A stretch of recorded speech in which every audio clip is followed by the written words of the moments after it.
Qu'est-ce qui vous a posé le plus problème en arrivant dans cette prison? J'ai toujours cru, sûrement naïvement, que les femmes représentaient le sexe faible. C'est ce que la société nous apprend. Et le fait qu'une femme puisse tuer un homme de 40 coups de couteau, ça me dépasse complètement.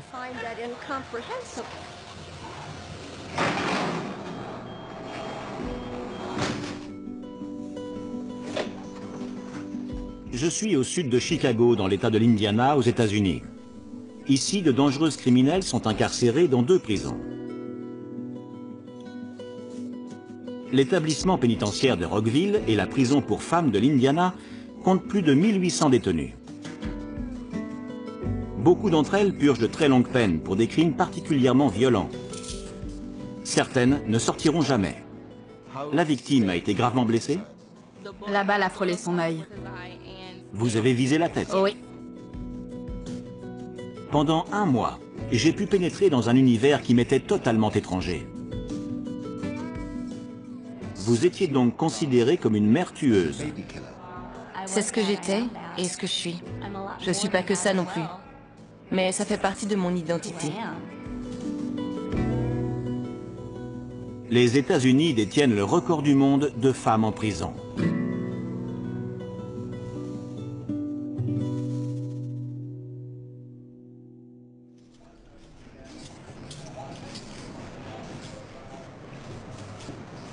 Je suis dans la prison pour femmes de l'Indiana, escorté par le sergent McPherson pour y rencontrer la détenue la plus célèbre de l'État, emprisonnée pour un double meurtre. Merci. De rien. Sergent, où allons-nous? Dans le quartier disciplinaire. C'est là où vivent nos détenus qui sont sous le coup de sanctions disciplinaires. C'est l'endroit où on applique les mesures punitives. On les installe ici pour leur donner le temps de réfléchir à leurs actes et de renoncer à leur mauvais comportement.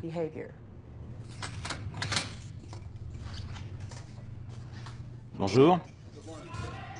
Dans ce quartier, les détenus passent plus de 20 heures par jour dans leurs cellules. Elles n'ont aucun contact avec les autres. Sarah, tu es prête?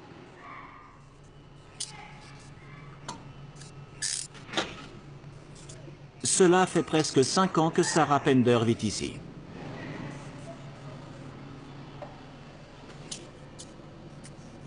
Cette sanction très sévère n'a pas été prise à cause du double meurtre pour lequel elle a été condamnée, mais à cause d'un incident qui a eu lieu en 2008 et qui a fait la une de tous les journaux du pays.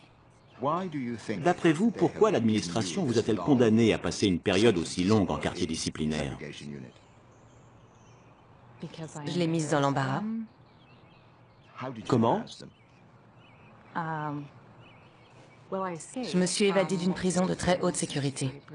Comment avez-vous fait? Un surveillant m'a aidé. Comment? En fait, c'est un peu gênant. Les prisons ont des camionnettes et des petites stations-service sur place. On avait donc prévu que quand il viendrait faire le plein, je m'introduirais dans la camionnette. Mais comment l'avez-vous persuadé de vous faire sortir? Je lui ai pas demandé. Oui, je sais. En fait, quand je préparais mon évasion, j'envisageais de tout faire seule. Le problème, c'est que j'avais besoin d'argent et que je ne pouvais pas en demander à ma famille sans lui mentir sur son usage. J'ai donc organisé un trafic avec ce surveillant. Des amis vendaient le produit de contrebande et ça me permettait d'économiser de l'argent. Il gagnait beaucoup de fric parce que je le payais grassement. Et quand il a découvert que j'envisageais de m'évader, il a vu là l'occasion de se faire encore plus d'argent. Il m'a dit, et si je te faisais sortir en voiture? Alors j'ai répondu que ça valait le coup d'essayer. Pour la petite histoire, j'entretenais une liaison avec cet homme. Comme ça s'est su quand je me suis évadée, l'administration était très embarrassée. Je commence à comprendre pourquoi les autorités ont pris des mesures radicales à votre encontre. Effectivement, la situation a dû être vraiment délicate à gérer. Oui. Et la seule explication qui a été donnée à ma mère pour justifier mon transfert ici, c'est que, je cite, « Je suis trop intelligente pour l'autre établissement ».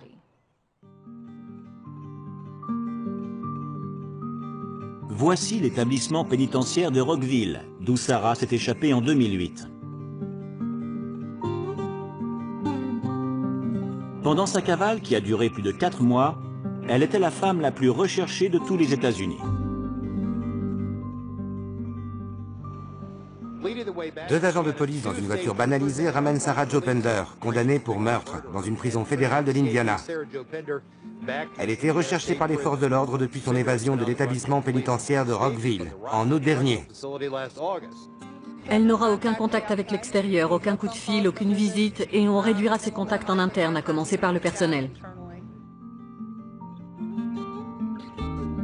L'administration pénitentiaire a tenu parole.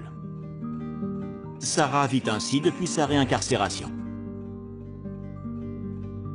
Scott Spittler, son complice, a été condamné à 7 ans de prison.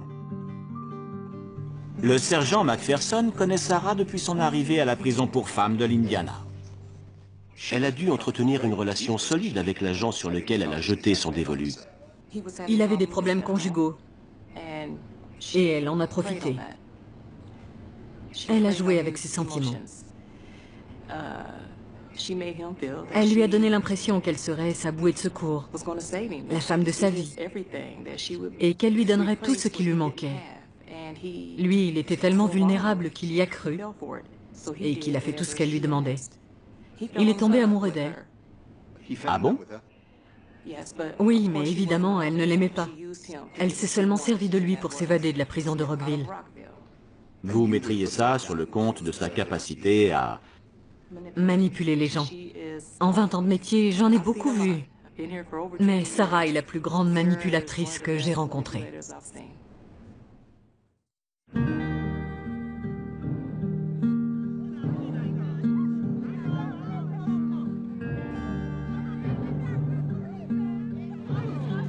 Les prisonnières qui ne sont pas en quartier disciplinaire doivent respecter un emploi du temps quotidien très strict. 3 heures de promenade.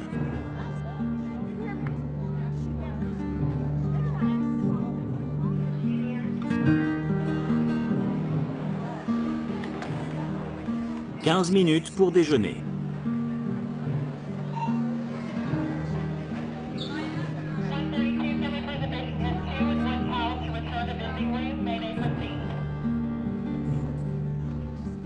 À part cette routine, les détenus sont autorisés à sortir de leur cellule, à condition de rester confinés dans leur quartier. Merci. Voici le bloc 13. Ces pensionnaires viennent de cantiner. Bonjour. Bonjour, Bonjour, Trevor McDonald. moi c'est Adi. Ali, qu'est-ce que vous faites? Je papote. Elle écrit des cartes. Vous envoyez des cartes? Oui, c'est pour la fête des mères, qui arrive bientôt. Ouais. Votre mère vient vous voir?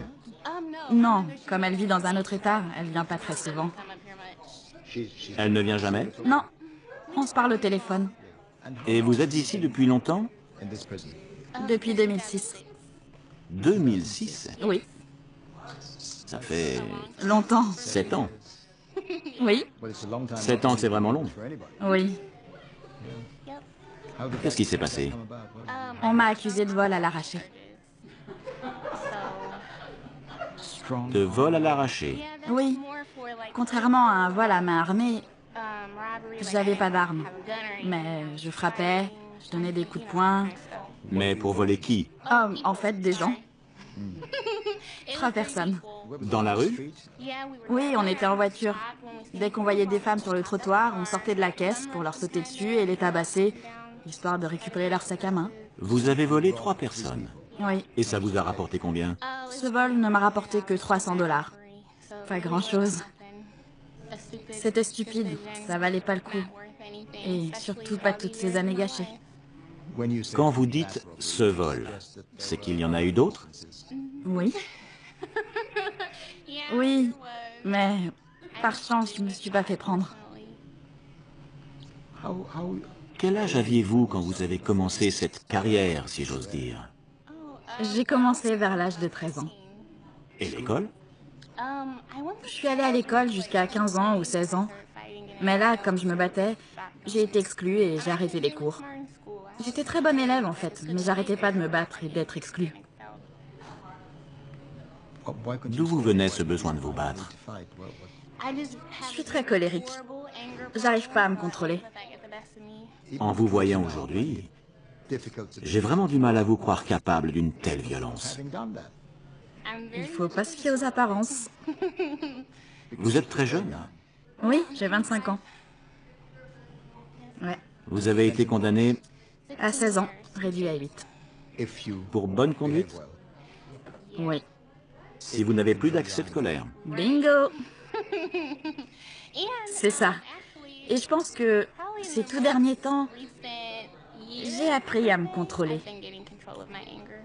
Et puis, comme j'ai 2 enfants, il faut bien que je grandisse. 2 enfants. Ouais, Ils ont quel âge? j'ai 2 filles de 7 ans et 9 ans. Est-ce que vous avez le sentiment de les avoir abandonnés? Oui, j'y pense tous les jours. Et c'est vraiment ce qui me motive le plus pour changer de comportement. Et sortir d'ici en ayant retenu la leçon, pas en prenant les choses à la légère. Je veux être présente pour mes filles. Je refuse qu'elles suivent le même chemin que moi. Vous savez, l'histoire se répète. Ma mère a fait de la prison. Pour quelle raison? Tentative de meurtre et vol aggravé. Ce n'était donc pas un très bon début dans la vie pour vous. Pas vraiment. Quand ma mère est partie en prison, c'est ça qui a tout déclenché.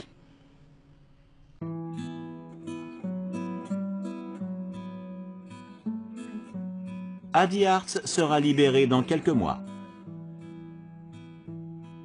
Mais il lui faudra du temps pour se reconstruire.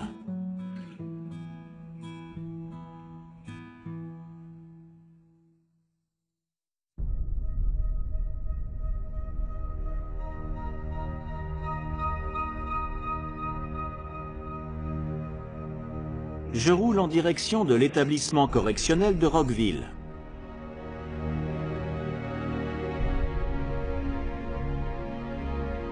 C'est la plus grande prison pour femmes de l'État de l'Indiana.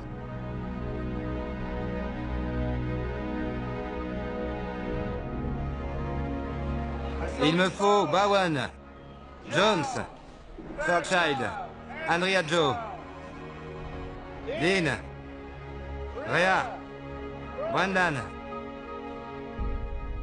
Rockville voit passer toutes les prisonnières condamnées dans l'Indiana.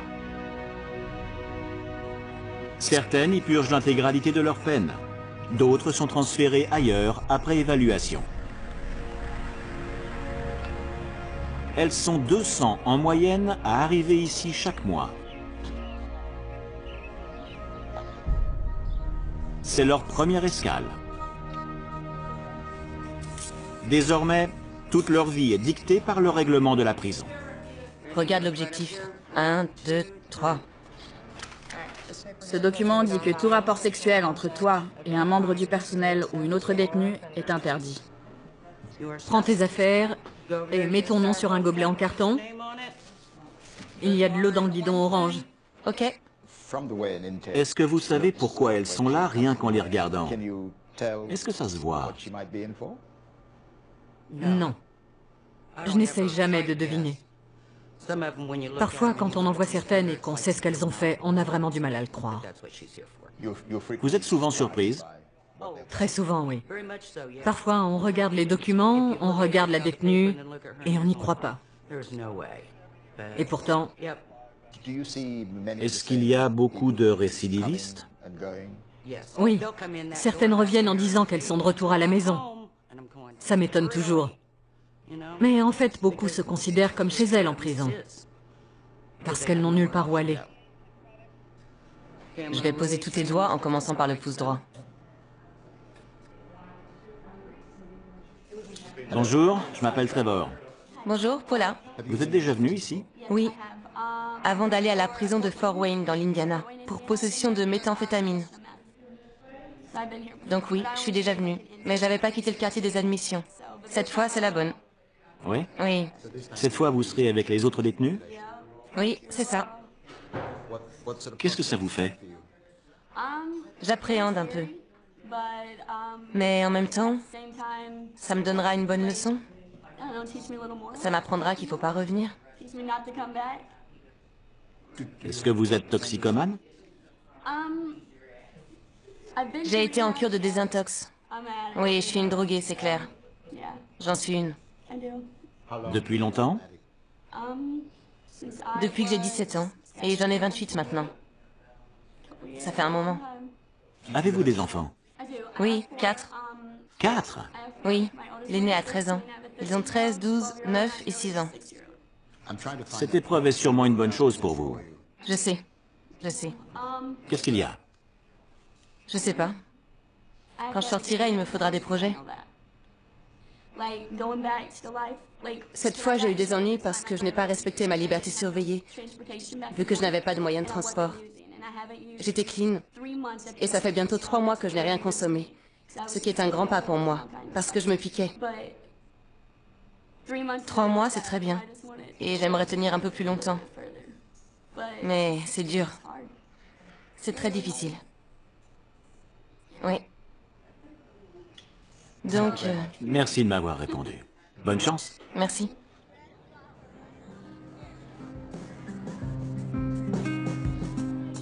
Pendant un mois, on explique le fonctionnement de la prison aux nouvelles arrivantes. Facile à reconnaître dans leur uniforme orange.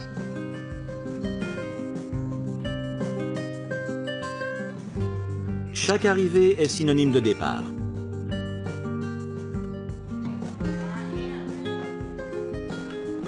Martha Search compte les jours qui la séparent de la sortie. Bonjour. Merci, madame. De rien. Je l'ai accompagnée pendant qu'elle distribuait le courrier. Vous êtes là depuis longtemps? Presque 20 ans. Vous devez être heureuse à l'idée de sortir. Oui. Et sans doute aussi un peu angoissée à l'idée de retourner dans le monde réel, après tout ce temps. Oui, c'est vrai. Mais cette fois, j'ai eu le temps d'apprendre à être patiente. Ce que je n'étais pas. Je sais que ce ne sera pas facile, et même que ce sera dur, mais je verrai au jour le jour. J'ai un peu peur de tous les changements qui se sont produits depuis 20 ans. Vous avez du retard à rattraper. Oui, c'est vrai. Et j'ai 2 filles qui sont adultes. Elles avaient 13 et 16 ans quand j'ai été incarcérée. Elles ont maintenant 32 et 35 ans. Et ça fait longtemps que je ne les ai pas vues. Elles sont déjà venues vous voir? Je n'ai pas vu la cadette depuis 1999 parce qu'elle ne supportait plus. Et l'aînée a arrêté de venir en 2005 parce qu'elle n'en pouvait plus de repartir sans moi. Vous avez raté beaucoup de choses. Il n'y a pas longtemps, j'ai fait un séjour à l'hôpital de Terre Haute et j'étais stupéfaite. J'ai demandé à l'officier qui m'accompagnait de m'expliquer toutes ces choses que je ne connaissais pas. Des choses comme quoi? Un jour, j'ai vu un petit gadget et on m'a dit que c'était un lecteur MP3. Mais on a dû m'expliquer ce que c'était exactement, je n'en savais rien. Pareil pour le téléphone portable. Moi, je ne connais que les fixes. Et en fait, j'ai très envie d'essayer tous ces trucs. J'adore apprendre. Je suis quelqu'un de curieux. Et puis, je chercherai des réponses sur Internet maintenant que je sais ce que c'est. J'ai vraiment hâte d'explorer ce monde nouveau pour moi.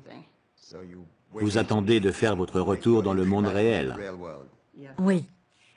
J'ai dit à mes enfants que j'aurais peut-être encore des habitudes de prisonnière. Ça fait tellement longtemps que je suis en prison. Quelles habitudes, par exemple?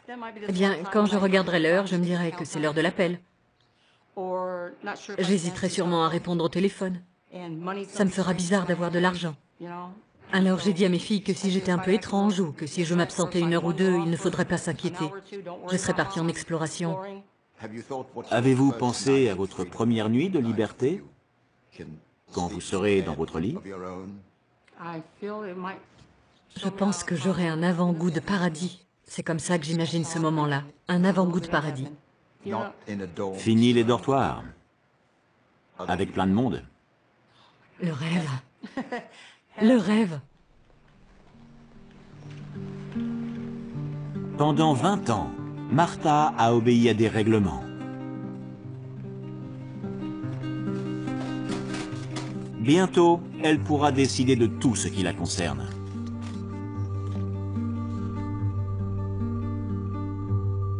Si les détenues incarcérées pour de longues peines arrivent à tenir, c'est parce qu'elles rêvent toutes de liberté.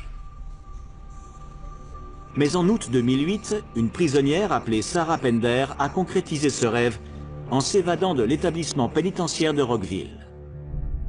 Cette femme, condamnée pour double meurtre, m'a dit tout à l'heure qu'elle avait bénéficié de l'aide d'un gardien, Scott Spittler. Depuis le mois de septembre, la police est aux trousses d'une femme qu'elle surnomme le Charles Manson au féminin. Récemment, elle a été inscrite sur la liste des 15 personnes les plus recherchées par la police fédérale, ce qui fait d'elle la femme la plus recherchée des États-Unis. Comment les autorités ont-elles pu la laisser s'enfuir? Le lieutenant Brad Gray était en service le jour de l'évasion. Quel était votre sentiment à propos de Sarah Pender pendant son séjour ici?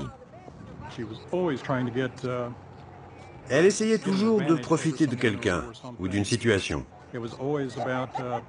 Quand on lui parlait et qu'on lui posait une question, elle répondait systématiquement « Qu'est-ce que j'y gagne ?»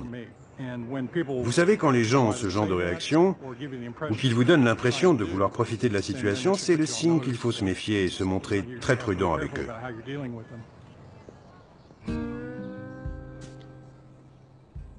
Elle s'est échappée par une porte arrière de ce bâtiment qui sert de salle de jeu et de sport.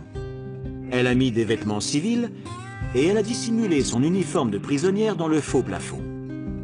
L'alarme de la porte ne s'est pas déclenchée et une camionnette blanche l'attendait. Une fois Sarah cachée sous la banquette arrière, Spittler sort par l'entrée ouest. La voie est libre. Comment avez-vous réagi en apprenant qu'il s'agissait d'un gardien avec qui vous travailliez étroitement? Quelqu'un que vous connaissiez, que vous respectiez, un collègue? Quand on a découvert que c'était lui qui avait fait sortir Sarah Pender, j'en ai eu la nausée. J'avais envie de vomir. J'étais mal physiquement et psychologiquement pendant toute la durée de l'affaire. Le comportement de Sarah Pender a prouvé que votre première impression était la bonne, à savoir qu'elle était intelligente et manipulatrice. Tout à fait. Elle l'a d'ailleurs montré plusieurs fois. Mais là, c'en était la preuve par excellence. Si vous êtes capable de convaincre un gardien de prison, quelqu'un qui a été formé pour ne pas céder et pour maintenir l'ordre et la tranquillité au sein d'un établissement pénitentiaire, si vous êtes capable de le persuader de vous faire sortir de prison, alors vous pouvez manipuler n'importe qui.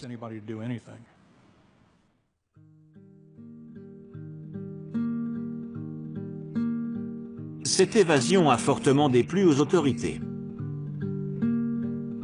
Depuis, Sarah a été envoyée en cellule disciplinaire. Cela fait 5 ans maintenant. C'est un record dans l'Indiana.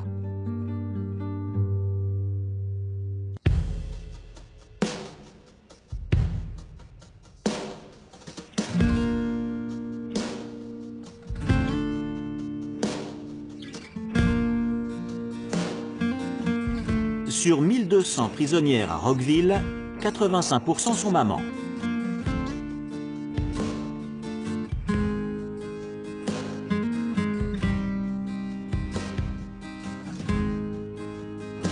Je me dirige vers le dortoir numéro 2, où dorment les nouvelles venues. Merci.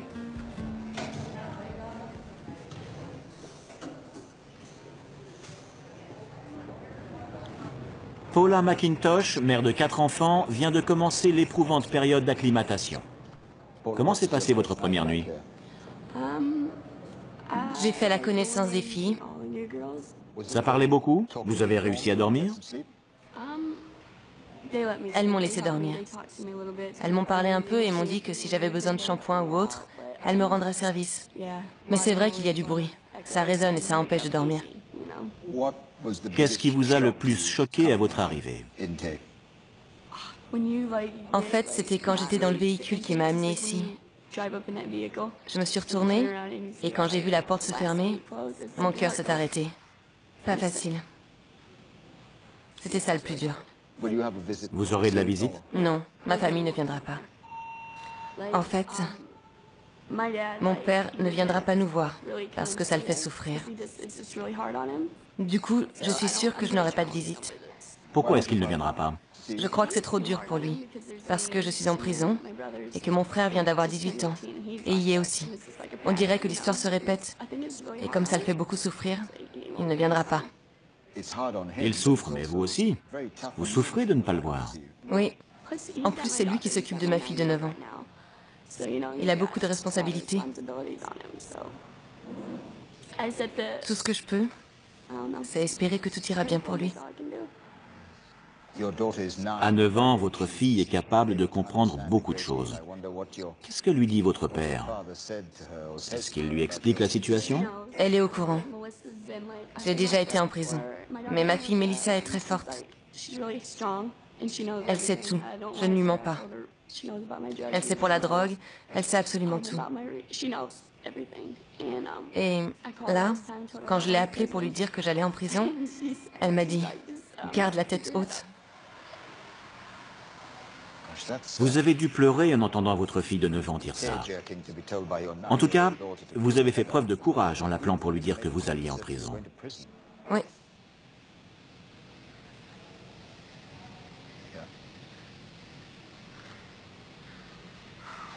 Savez-vous quand vous la reverrez? Non. Son père vient de sortir de prison. Il ne l'a jamais vue. Mais je crois que mon père le laisse venir pour lui rendre visite. Pour elle aussi, c'est un grand changement. Son père vient la voir, et moi, eh bien, je suis loin.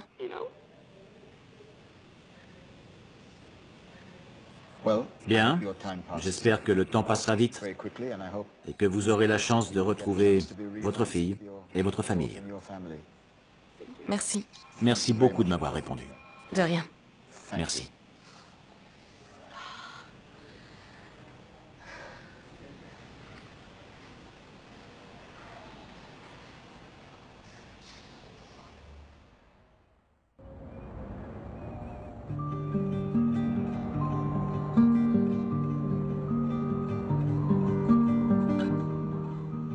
À la prison pour femmes de l'Indiana, c'est l'heure de la promenade du matin.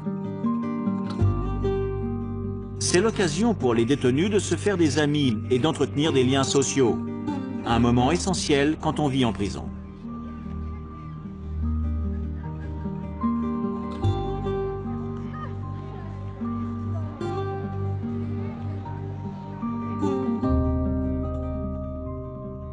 Certaines prisonnières n'ont pas cette chance, puisqu'elles sont enfermées dans ce quartier disciplinaire.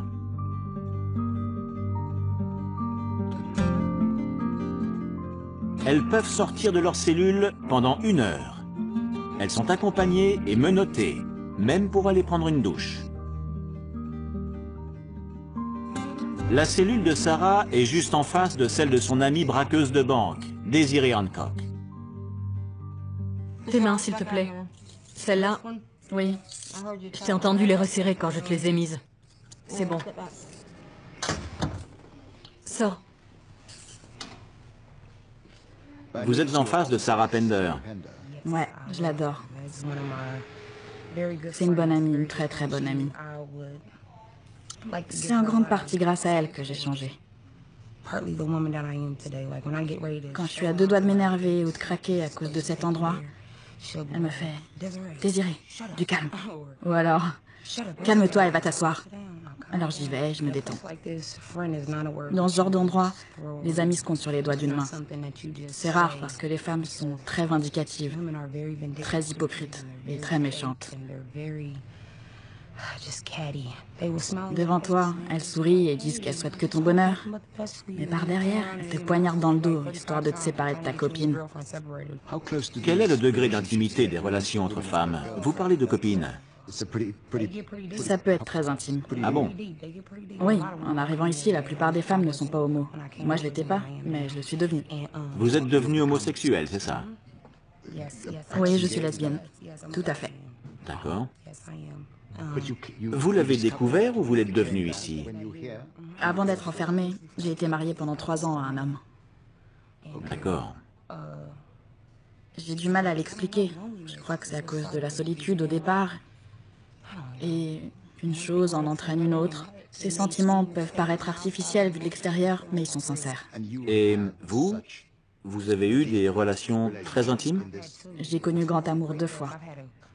J'ai eu des dizaines de copines, mais j'ai eu 2 grands amours. Dans cette prison? Oui. Et je dirais que je leur ai fait du mal à toutes les 2, c'est sûr. De quelle manière? Je les ai trompées et je leur ai menti. Je suis allée voir ailleurs et j'ai menti. Ici, on est comme un gamin chez le marchand de jouets. Il n'y a pas qu'une seule fille, il y en a 740.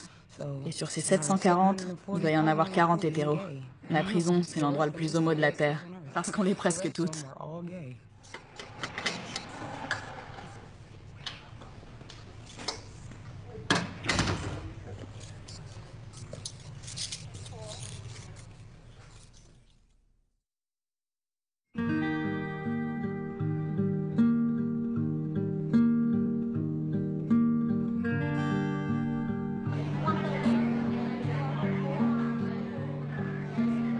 C'est l'heure du déjeuner au bloc 13. Les détenus suivent le chemin balisé qui mène à la cantine.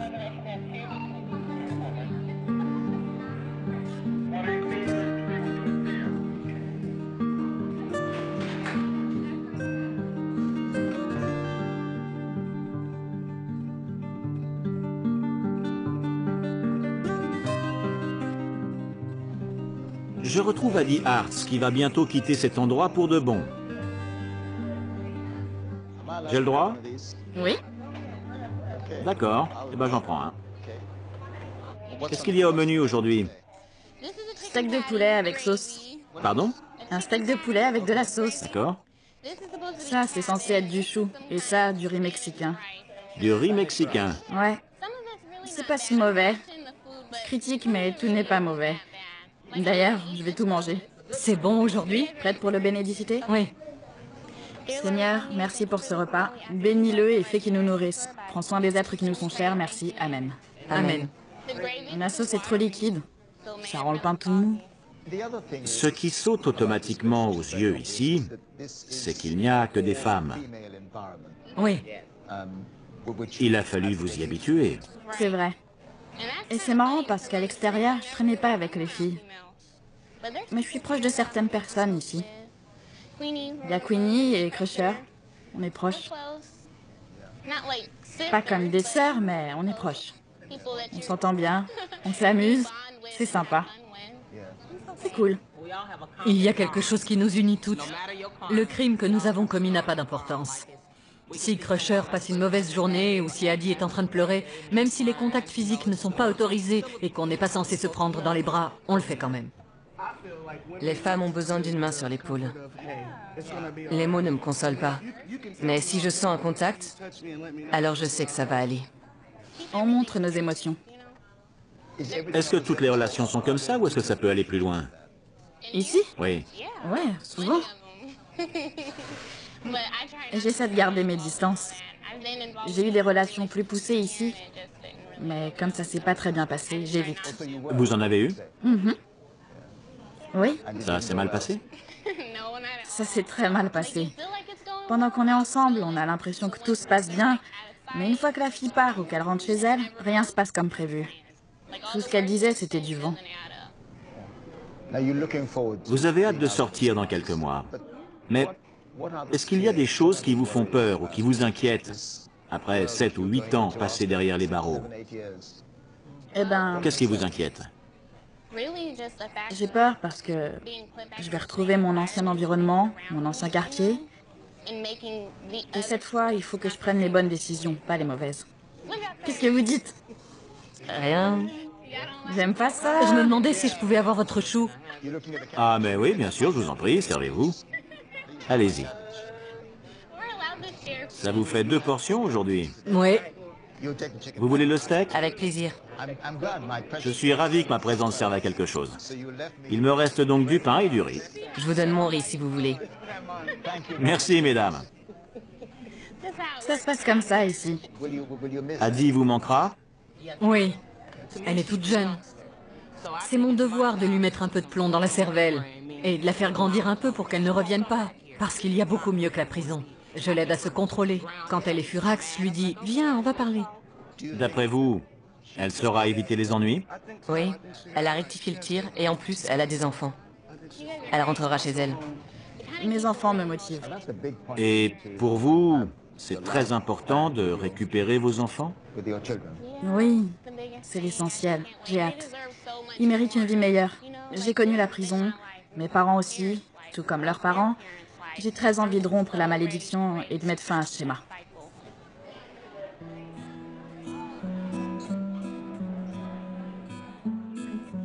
Les gardiens à qui j'ai parlé sont confiants. Ils pensent qu'une fois libre, Adi Hartz restera sûrement dans le droit chemin.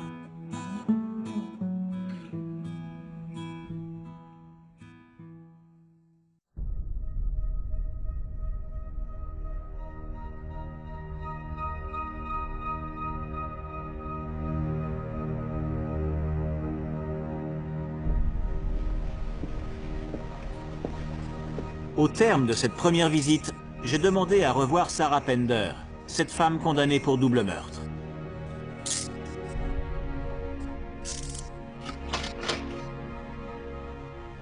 Bonjour. Bonjour.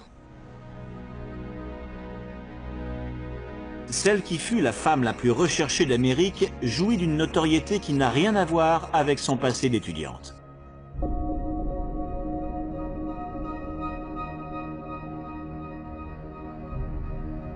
Tout bascule en 2000.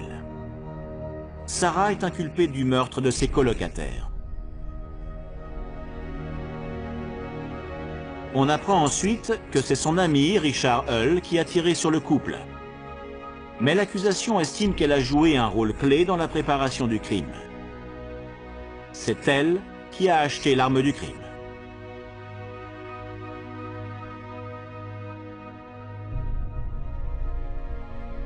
Et elle l'a aidé à jeter les cadavres dans cette benne à ordures.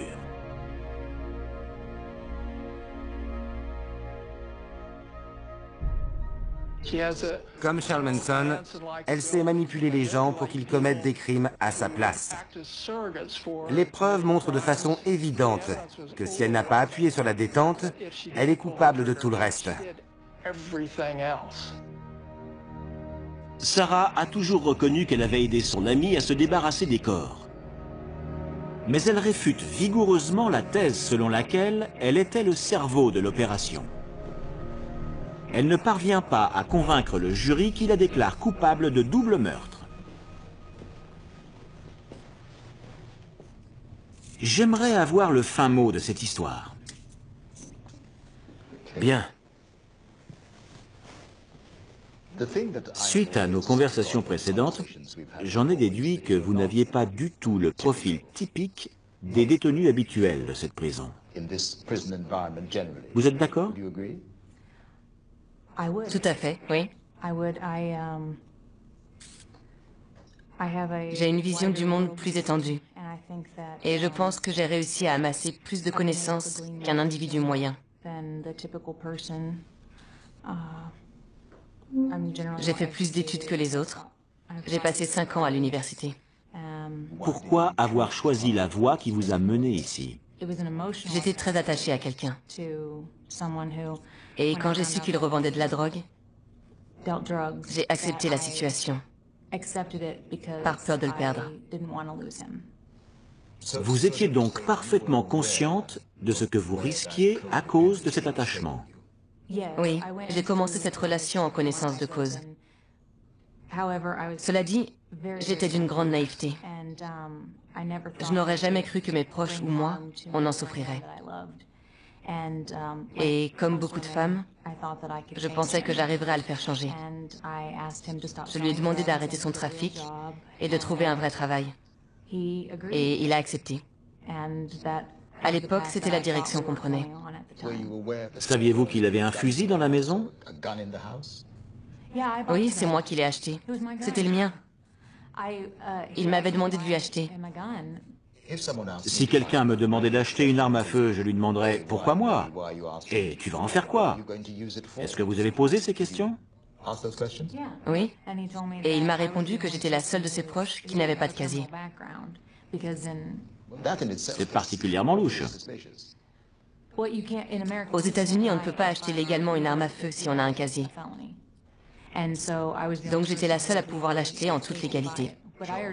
D'accord, mais je parle du fait qu'un criminel vous a demandé d'acheter un fusil. L'idée de me retrouver toute seule, ça me faisait plus peur que les conséquences potentielles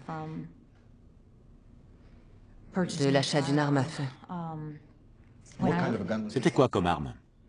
C'était un fusil qui servait à aller à la chasse aux oiseaux, je crois. Je sais pas. C'est pas moi qui l'ai choisi. Mais au final, il n'a pas été utilisé pour tuer des volatiles. Mais deux personnes qui avaient un désaccord avec votre ami. Oui. En fait, il n'avait pas de problème avec la fille. Il l'a tuée parce qu'elle avait tout vu. Si on s'en tient uniquement aux faits,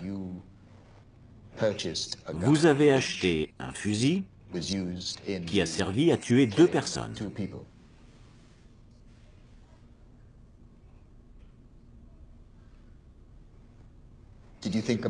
Avez-vous pensé aux victimes? À ces gens qui ont été assassinés? Je pense à eux tout le temps. Et encore plus à leur famille. La femme, Patricia, avait 3 enfants. Et même si c'était des criminels parce qu'ils vendaient de la drogue, ça n'a pas d'importance. C'était des êtres humains et leur famille les aimait, tout comme j'ai une famille qui m'aime. Et personne ne les ramènera. Qu'avez-vous pensé quand vous avez entendu le juge ou le procureur annoncer votre peine? Vous avez été condamné à une très longue peine. Oui. On m'a condamné à 110 ans de prison. 110 ans de prison. Oui.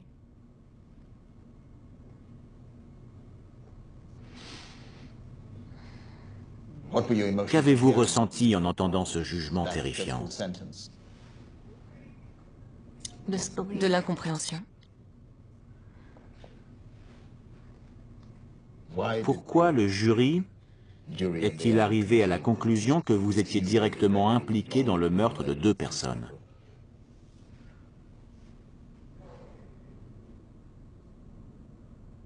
Je savais que j'avais commis un crime. Mais je n'étais pas coupable de meurtre. Et j'étais prête à assumer la responsabilité de mes actes. Dans ce cas, est-ce que quelqu'un au tribunal, les procureurs ou l'accusation, avait la conviction que, d'une manière ou d'une autre, vous aviez encouragé ou manipulé votre ami pour qu'il commette ces meurtres? Oui. Oui, c'était la théorie de l'accusation. C'est de là que je tiens ma réputation de manipulatrice. On m'a présenté comme ça. Le procureur a mis en avant l'hypothèse selon laquelle j'avais poussé Richard à tuer.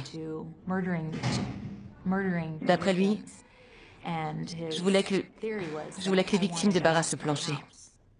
Vous avez été jugée, ou plutôt considérée, comme une manipulatrice aux 2 visages. Oui, c'est vrai. Et ce n'est pas facile d'assumer cette réputation. Quand je rencontre quelqu'un pour la première fois, si cette personne est au courant de mon horrible réputation, ça représente un obstacle. Mais c'est la conséquence de mes actes.